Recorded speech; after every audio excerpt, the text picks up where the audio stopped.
είναι η Θυσία, τι είναι το ένα ντοκιμαντέρ. Νομίζω ότι είναι μια θυμέλη, δηλαδή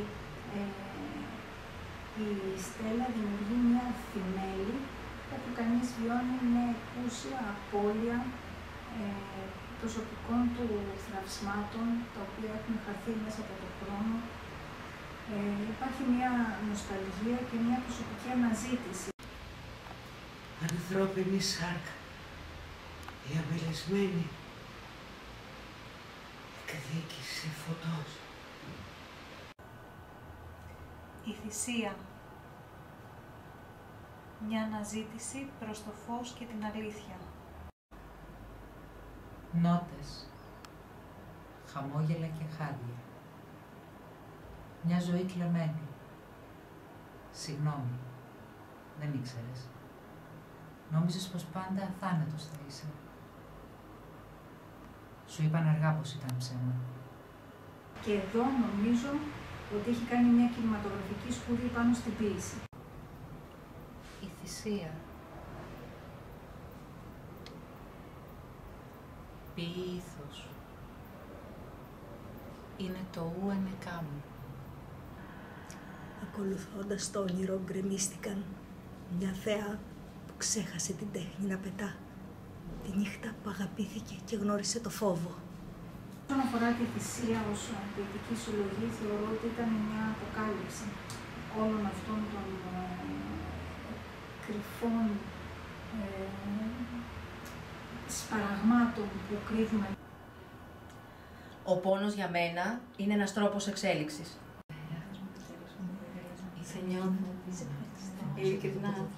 Είναι τόσο όμορφο αυτό. Το ξωτικό λαχάνιασε. Δεν είχε υπολογίσει το χρόνο σωστά. Ίσως δεν προλάβαινε. Μετά θα έπρεπε να μπει στη Βουλή. Ή έστω να προλάβει να πετάξει τη χειροβομβίδα. Θα γοήτευε σίγουρα πριν τα όργανα της τάξης. Δεν νομίζει να δυσκολευτεί. Δεν είναι λίγο ηλίθιοι αυτοί, λένε. Κάνει μια θεατρικοποιημένη, ας μου επιτροπεί ο όρος, σπουδή πάνω στην ποιητική συλλογή της. Απίστευτα νέα. Έλα, πες μας. Τι έγινε τώρα? Σιγά μην είναι νέα. Δεν τη λέει. Έλα. Ποιος σε πήρε τηλέφωνο, τώρα σε τρελάνεις. Έλα, πες την αλήθεια τώρα. Τι έγινε τελικά? Καλά. Ναι, εντάξει. Όπως πάντα, δεν είναι η πρώτη φορά. Έχετε πλάκα. Γάμο ανώσιο. Ανόητο.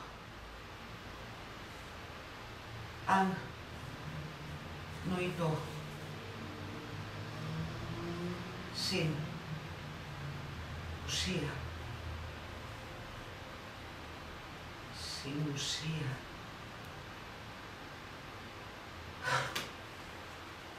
Συνουσία. Τώρα η Στέλλα εγκαινιάζει μια σειρά ντοκιμαντέρ και πραγματικά προχωρά με σίγουρα βήματα. Δεν ξέρω να ισορροπώ. Μου το έχουν πει από παλιά. Μου είπαν να μην φοβάμαι. Παντρεύει το θέατρο με την οθόνη. Για ένα φτωχό θέατρο, είπε ο Γέρση Κροτόφσκι. Βήμα πρώτο, η δοκιμασία. Βήμα δεύτερο, η ταπείνωση. Βήμα τρίτο, η αλλαγή. Είμαστε πλωτά νησιά, είπε ο Ευγένιο Μπάρμπα. Και οι 6 σπουδάστριες, η Αγγελική, η Βέρα, η Ειρήνη, η Ελίνα, η Ιωάννα και η Πόλα, έχουν αξιοποιήσει στο έπακρο τις οδηγίες και έχουν βάλει πάρα πολύ από τη δική τους ύπαρξη για να φτιάξουν αυτό το υφάδι. Γέλασες. Έκλαψες.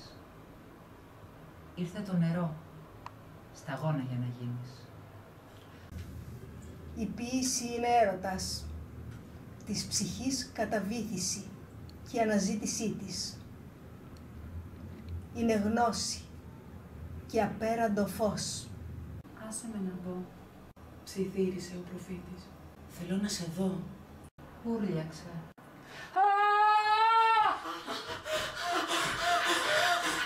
Σιωπή.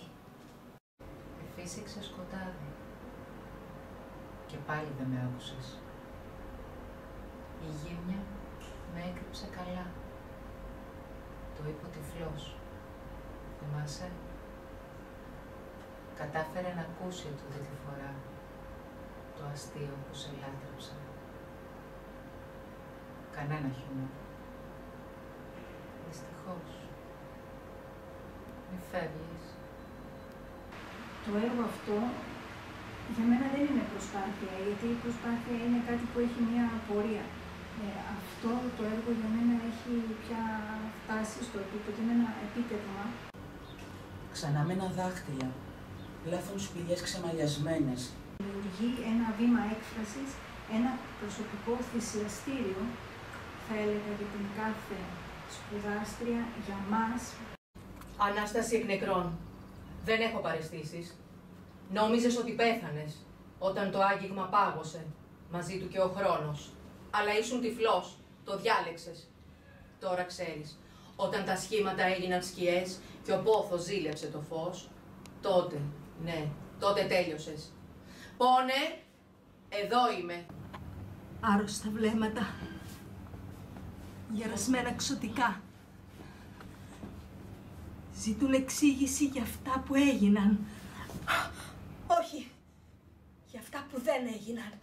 Κάθε σπουδάστρια καταθέτει μία φράση που έγραψε είτε για είτε με αφορμή τη θυσία.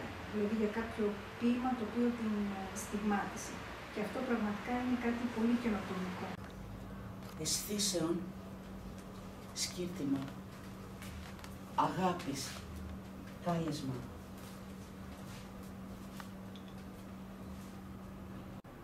Πατημασιές ψυχής τρομάζουν το γέλιο.